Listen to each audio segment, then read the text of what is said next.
La entrevista central en Info 24. Otra mirada a la actualidad. El día de hoy en la entrevista central vamos a estar abordando un tema fundamental para la calidad de vida de la ciudadanía, que es el derecho a una vivienda adecuada y digna. A pesar de estar reconocido en la Constitución uruguaya y en diversas normativas internacionales, su implementación sigue siendo un desafío que afecta a miles de personas en el país, especialmente en los sectores más vulnerables. Recientemente, en los días 17 y 24 de septiembre, en la Facultad de Ciencias Sociales se llevaron a cabo el tercer y cuarto encuentro del espacio de diálogo que reúne a la Universidad de la República y organizaciones sociales vinculadas a la temática de vivienda y hábitat. El objetivo de estos encuentros fue articular propuestas y definir prioridades que se presentarán para la próxima gestión de gobierno. Estas jornadas resultaron en la elaboración del documento Plataforma Social sobre problemas y propuestas para la efectivización del derecho a la vivienda adecuada y digna. Para profundizar en estos temas y conocer de primera mano las preocupaciones y propuestas de estas organizaciones sociales, hoy nos acompaña Ivana La Rosa. Ella es arquitecta y activista investigadora por el derecho a la vivienda y el derecho a la ciudad e integra el Centro Interdisciplinario de Estudios sobre el Desarrollo de Uruguay. Bienvenida, Ivana. Gracias por la invitación. Muy buenos días. Además, nos hacías llegar un documento donde se establecen allí algunos problemas con la vivienda, unos cuantos problemas y unas cuantas propuestas también. Sería extenso ahora, tal vez no nos quedaría mucho tiempo, pero sin duda van a ir surgiendo. Es como decía Martina, una problemática que quienes somos más veteranos y estuvimos de alguna manera vinculados al tema vivienda, en mi caso como cooperativista de vivienda, sabemos que es un tema que se arrastra a lo largo de las décadas, ¿no? Siempre hay déficit habitacional, aunque se construyan de pronto muchos edificios. Sí, sin duda es un fenómeno que atraviesa nuestro país, como bien decías, desde hace décadas. Uruguay también es un país que ha tenido muchos, ha sido pionero, ¿no? Con una ley de vivienda en el año 1968, más de 50 años hace que tenemos nuestra ley de vivienda. Y en ese sentido, a nivel mundial, Uruguay es un pionero, ¿no? En reconocer la vivienda también como un derecho, en reconocer que hay que tener políticas públicas, o sea que hay que poner... el Plan Nacional de Vivienda. El Plan Nacional de Vivienda, en generar toda una batería, de acciones y de instrumentos con los que contamos actualmente para accionar. Pero bueno, justamente como decíamos en la introducción, lamentablemente esto sigue siendo un problema en cuanto a que tenemos miles de personas que no gozan del derecho a la vivienda, que también hay que recalcarlo, es un derecho humano, quiere decir que el Estado debe accionar para que este derecho sea efectivo. No es una cuestión individual, no es una cuestión de que el que pueda y el que no, lamentable, no es así, hay obligaciones legales. Cuando hay un derecho, quiere decir que hay obligaciones legales. Por lo tanto, nosotros insistimos en esto de la generación de las políticas públicas, el contar con recursos adecuados, y justamente por eso es que nos hemos conformado, como decíamos ustedes, comentaban en el inicio, en una plataforma de organizaciones, un colectivo de organizaciones que realiza esta plataforma, ¿no? Somos organizaciones que históricamente venimos trabajando en estas temáticas, claro, que siempre estamos articulando en distintos espacios, y que en este contexto, en un contexto electoral, entendemos que también son nuestros aportes, ¿no? Poner sobre la mesa las problemáticas fundamentadas por personas, colectivos, personas que están también en colectivos que sufren directamente estas vulneraciones, pero también poner propuestas, como decíamos, ¿no? Por donde nosotros entendemos, con miras justamente a pensar hacia el plan quinquenal. La idea nuestra es, obviamente, que cuando este plan quinquenal, el año que viene, con el gobierno ya electo, empiece a trabajarse, nos convoque. Porque uno de los objetivos de este colectivo es que se convoque la COAVI, que es la Comisión Asesora de Vivienda, que está prevista en la Ley de Vivienda y que es un paso muy importante a hacer efectivo este derecho, ¿no? Y la participación también como un derecho. Eso es algo que se está perdiendo, se ha perdido, ¿no? El convocar a las organizaciones. No digo solo en el tema de la vivienda, ¿no?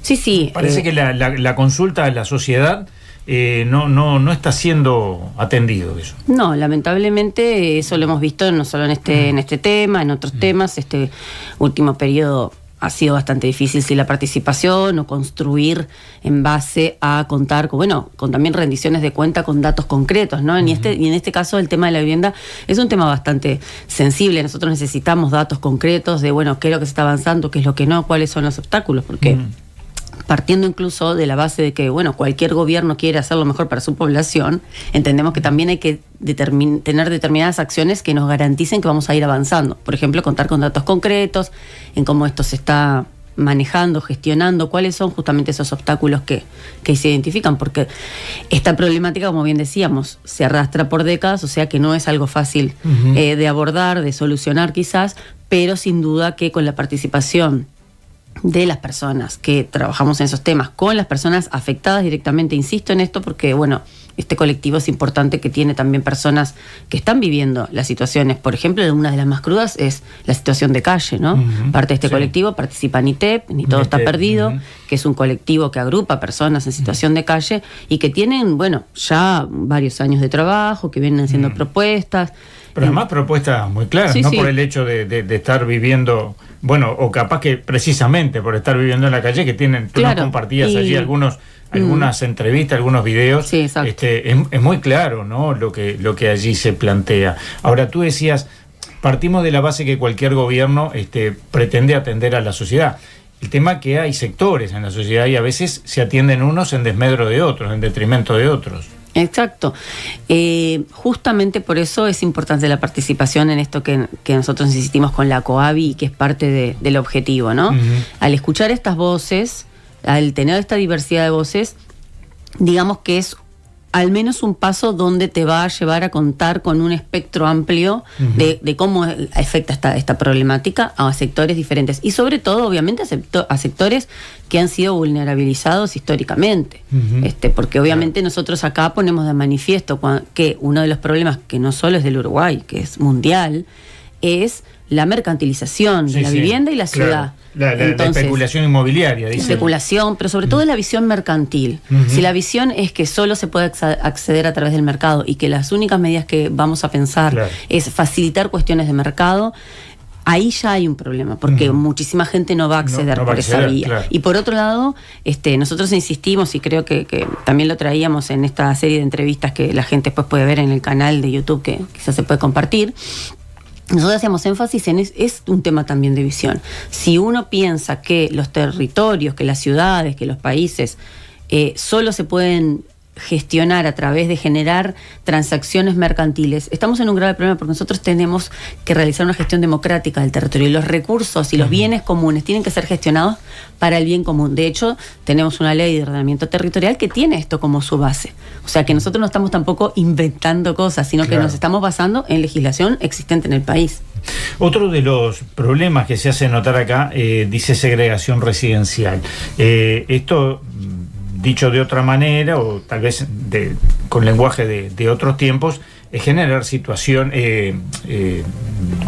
exclusiones, en realidad. Sí, claro, exclusiones, cinturones marginales, se les llamaba en algún momento, no me salía la expresión, y de alguna manera va dividiendo cada vez más a la sociedad, ¿no? Acá viven unos y acá viven los otros. Exacto. Bueno, uno de los problemas que lleva a la segregación y como fenómeno estudiado es justamente la incapacidad de acceder al suelo urbano servido. Si nosotros tenemos justamente con este fenómeno de la especulación, donde el acceso al suelo se vuelve casi imposible para sectores amplios de la sociedad, donde contar con la posibilidad de vivir en un barrio va a estar determinada por tu capacidad de acceso económico y por otras condiciones que están vinculadas a este abordaje desde el mercado.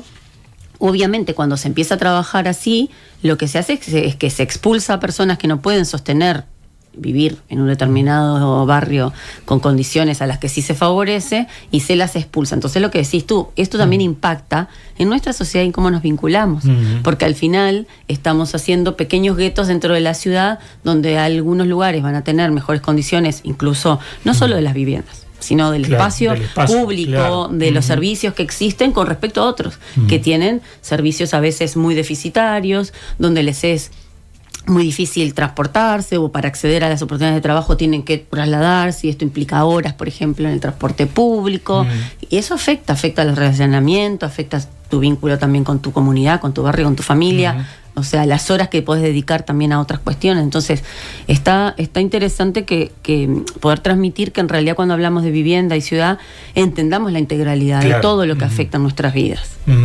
Yo invito, si hay gente que viene en vehículo desde el este, por ejemplo, pasando el puente de las Américas y doblando a la derecha, cosa que por lo general uno no hace, allí uno se encuentra con una realidad muy, muy particular, porque hay barrios privados o algo muy parecido a barrios privados, y hay una calle que divide allí otros barrios muy tugurizados, ¿no? En un territorio muy, muy similar, si se quiere, pero con una exclusión notoria. Allí hay un meridiano allí que cambia, ¿no? Y muchas veces en esos lugares no hay, digamos, espacios de integración, porque uno podría decir, ¿no? Con esto que veníamos desarrollando, la gente puede decir, bueno, pero ahí están en el mismo espacio físico, uno al lado del otro. Bueno, pero hay divisiones simbólicas también, y no está pensado un espacio público y circundante para la integración de ninguna manera. Claro. Entonces seguimos con la misma, ¿no? Acceden a determinadas características y se generan círculos de relacionamiento por un lado y por el otro totalmente divididos, aunque puedan estar físicamente pegados. Claro. Hablemos entonces de las propuestas, porque bueno, la problemática en líneas generales queda expuesta, ¿no? ¿Cuáles son las propuestas? Bueno, por un lado, esto que decíamos, ¿no? El empezar a trabajar la gestión desde abordar las problemáticas que ya están más que diagnosticadas, ¿no? En ese sentido, nosotros ahí, como bien decías, ponemos los problemas, pero en definitiva la idea es simplemente dar una base. Una de las propuestas es esta de que decíamos de la elaboración participativa, ¿no? Para nosotros es un objetivo claro el poder ser convocados, tanto nosotros, este colectivo, como otras organizaciones, colectivos, a la Comisión Asesora de Vivienda para elaborar el plan quinquenal, y entonces eso, bueno, sería un paso muy importante, porque creemos que, bueno, que podemos traer desde la experiencia, el conocimiento concreto en políticas públicas, pero bueno, estas voces también que a veces si no son escuchadas no van a estar representadas. Y el paso inmediato es el contar con dinero, con presupuesto. Para hacerlo, ¿no? Ahí también abordamos el tema de los presupuestos. Nosotros, como mencionábamos al principio, si bien Uruguay fue pionero con su ley de vivienda del año 68, con establecer un Fondo Nacional de Vivienda, hoy en día ese fondo no cuenta con los recursos como estaba imaginado y pensado. Entonces hay que hacer una revisión y realmente que ese fondo cuente con recursos que vayan destinados a las políticas y a la generación de viviendas, y no dependamos de otros recursos que colateralmente van a ser volcados, porque eso también nos condiciona que no se cuenta con la capacidad de definición de políticas. Para cualquier gobierno es muy importante contar con esos recursos. Entonces entendemos que el trabajar en ello es como una base fundamental, ¿no? Porque no se puede llevar adelante ningún tipo de política si no tenemos recursos adecuados. Sí, y además el expertise de quienes han estado trabajando en el tema de vivienda, ¿no? Es decir, las federaciones de cooperativas, por ejemplo, tienen mucho para aportar en ese sentido. Por supuesto, tienen lo que tú decís, expertise, décadas de experiencia. Y en sistemas de construcción también que han ido... Exacto, te iba a decir eso, no solo de la gestión social, digamos, de lo que es el cooperativismo y demás, pero también de traspaso de esos sistemas, de esas experiencias a otros colectivos que pueden hacer su propia experiencia y que quizás con otros mecanismos incluso, pero ya han habido estos intercambios entre el sistema cooperativo y personas que, por ejemplo, viven en asentamientos,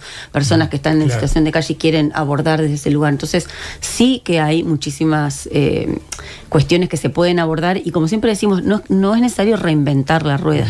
Claro, la rueda ya existe. Y tenemos los elementos para que esto funcione y eche a andar, ¿no? Hay otro elemento que me llamó la atención y que tiene que ver, porque a veces queda invisibilizado, el tema de facilitar los trámites. Bueno, eso es fundamental, porque a veces los tiempos de las burocracias, los tiempos de la institucionalidad, no son los tiempos de las personas. A las personas se les va la vida, pasan igual 10 años. Entonces, ¿cuánto eso impacta en la vida, por ejemplo, de niños y niñas y adolescentes? Son años fundamentales, que si no contás con una vivienda adecuada, no contás con un lugar seguro donde desarrollar tu vida, son los primeros años que te marcan. Entonces esos tiempos tienen que agilizarse, pero aparte, además, para hacer realmente que las personas no estén en un proceso que sea un padecimiento, porque también eso implica tiempo, implica que dejan de ir a trabajar, implican un montón de gastos también en las familias. También hay que capacitar a las personas que están en los organismos públicos y privados para saber atender. Exacto. Y sí, esa porque volvemos. esa es una primera forma de sentirse excluido, ¿no? Cuando uno lo atienden mal. Exacto.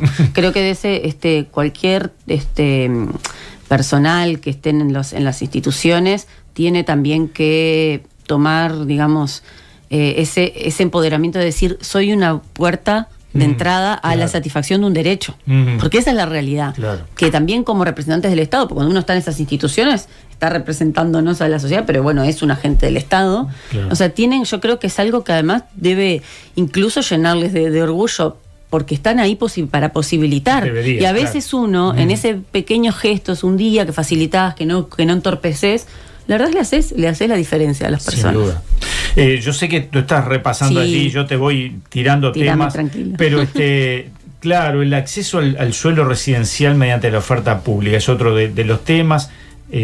Bueno, habla allí también de la readecuación de la normativa actual para alentar innovaciones, de alguna manera, ya lo mencionábamos eso, o tú lo mencionabas, mejor dicho, el acceso al suelo, que tú lo venías comentando ya desde otro lugar. Qué importante eso. Y eso es súper importante. Insisto en que Uruguay, en que tenemos legislación, que Montevideo también cuenta con legislación. Nosotros, en esto del acceso al suelo, creo que cualquier persona que transita por ejemplo, por Montevideo, aunque esto es para todo el país, obviamente. Seguro. Pero bueno, nosotros en Montevideo, que tenemos obviamente una concentración de inmuebles muchas veces desocupados, tapiados, eso tenemos legislación que lo aborda, ¿no? El tema de los inmuebles vacantes, en deterioro, la propia ley, insisto con la ley de ordenamiento territorial, que es del año 2008. ¿Por qué? Porque ahí se establecen que hay intereses generales, por un lado, que hay deberes de los propietarios y propietarios. No es solo, digo esto porque también hay que traer siempre a la discusión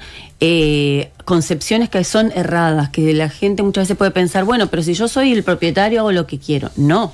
En realidad no, porque la ley establece que quien es propietario también tiene deberes de mantenimiento, de evitar que se deteriore, de utilizar, ¿no?, la función social de sus inmuebles. Si yo tengo un inmueble, lo dejo deteriorar, lo hay una tapo, responsabilidad civil. Hay una responsabilidad porque genero también un entorno que es incluso peligroso desde el punto de vista físico, ¿no? Porque se deterioran los inmuebles, pero además genero en la ciudad, en ese barrio, en esa calle, toda una problemática al no tener ocupado. Entonces, nosotros no podemos como sociedad permitir eso, y de hecho tenemos leyes para actuar. Lo que pasa es que muchas veces no se aplican. Acá hace falta también voluntades para aplicar la legislación, ¿no? Estamos y construir una narrativa diferente, nos parece a nosotros, porque nosotros escuchamos muchas veces una narrativa que criminaliza a las personas que no tienen vivienda, que criminaliza a quienes quizás ocupan un inmueble porque no tienen dónde vivir. Pero lo primero que está mal es que haya gente en esa situación, cuando hay un deber, insisto, legal, porque a veces la gente piensa que los derechos humanos son como una expresión de deseos. No. Los derechos humanos son tratados que el Uruguay y la mayoría de los estados ha ratificado, o sea, se compromete legalmente y después hace leyes nacionales en consecuencia. Las leyes que tenemos también están dialogando. Entonces, eso es lo primero para que se entienda también que cuando hay estos reclamos, son reclamos muy legítimos, pero además son legítimos obviamente desde el punto de vista ético y moral de una sociedad que no puede permitir, siendo además tan poquitos como somos en nuestro país, tener miles de personas viviendo en esas condiciones, ¿no? Que afecta, como decíamos, a un sinnúmero de aspectos de nuestras vidas. Entonces, o sea, el productor de alimento y que la gente pase hambre. Exacto, eso no se puede concebir. Entonces tenemos que hacer cosas, y por eso decimos el suelo urbano, el acceso al suelo urbano con servicios. Tenemos una batería de legislación, entonces hay que aplicarla. Y no podemos permitir que en una ciudad se especule con inmuebles, por ejemplo, que estén tapiados por años, mientras tenemos estas situaciones, cuando eso en realidad está generando también deudas y está generando deterioro para todos los atributos que nosotros como ciudadanos y ciudadanas contribuimos, porque la ciudad, esto es muy importante, realmente yo insisto, la gente a veces dice, bueno, pero a mí ¿qué me puede afectar? No, afecta, pero nosotros con nuestros impuestos, con lo que vivimos y pagamos, le damos atributos a la ciudad, porque el gobierno local y el gobierno nacional generamos calles, plazas, etcétera, son con nuestros dineros. Claro. Y cuando estos inmuebles y cuando estas situaciones nosotros permitimos que pasen, en realidad están especulando, muchas veces esperando que mejore alguna situación para sacar una mayor ganancia, pero mientras tanto deteriorando una ciudad, y lo peor, dejando a personas que podrían acceder con una buena aplicación de políticas, que podrían acceder a viviendas, porque en realidad se pueden gestionar con programas, con oportunidades, incluso para propietarios que muchas veces tienen problemas, puede pasar y pasa, que hay gente que no puede sostener un inmueble porque también hay baterías de herramientas donde se les puede facilitar en cómo volver a colocar esa oportunidad de inmueble en el mercado. En el mercado, por un lado, y en ofertas de hacer otros arreglos que traigan vida, que traigan utilización de esas situaciones, y no que sigamos deteriorando y teniendo gente a la cual penalizamos si está en situación de calle, la penalizamos si ocupa un espacio público, la penalizamos si entra a un inmueble que está deteriorado y desocupado, cuando también está nuestra ley, insisto, de ordenamiento territorial, que prevé que en los lugares desocupados o que están abandonados la gente puede vivir 5 años y pedir la prescripción. Pero claro, por otro lado existe la ley de usurpación, que va hacia lo penal si una persona ocupa incluso porque no tiene vivienda. Entonces, esas contradicciones nosotros también las planteamos como propuestas. Hay que abordarlas de forma que sea, obviamente siempre respetando la institucionalidad. Acá no hay ninguna propuesta que se salga del marco legal. Sí, obviamente. Ahora, me quedé pensando, porque antes charlábamos con Selva y hablaba, bueno, de la sobremesa, de una forma de hacer familia, y para eso la vivienda es algo fundamental.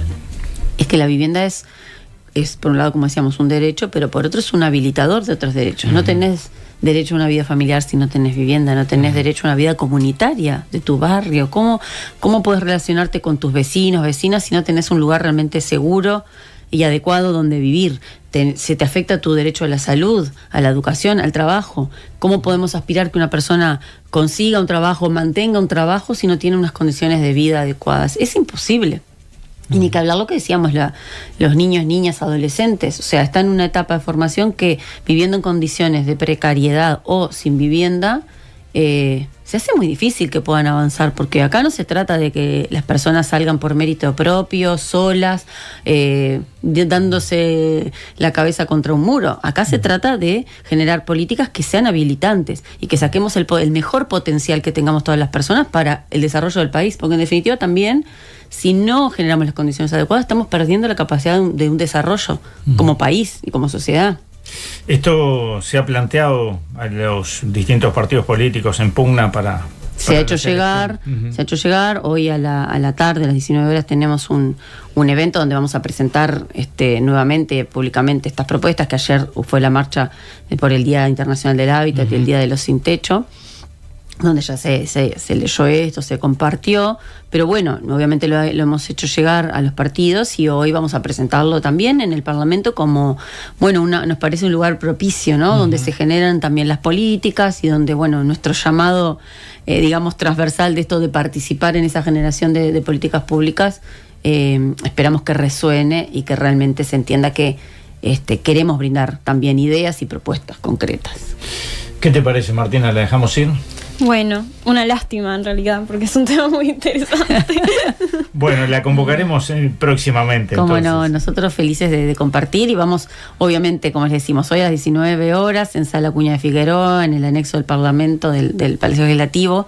Estaremos allí a las 19 y vamos a presentarlo y vamos a seguir. Obviamente esto para nosotros es como un puntapié, seguro, porque nuestro objetivo, como decimos, es lograr que estas cuestiones permeen en los agentes políticos y ser convocadas y convocados para la COABI, así que en ese interín nosotros encantadas y encantados de seguir insistiendo también para que la ciudadanía se entere de que esto es parte de lo que hace la sociedad civil organizada junto a la universidad, en este caso también un grupo de la universidad, tratando, bueno, de empujar propuestas.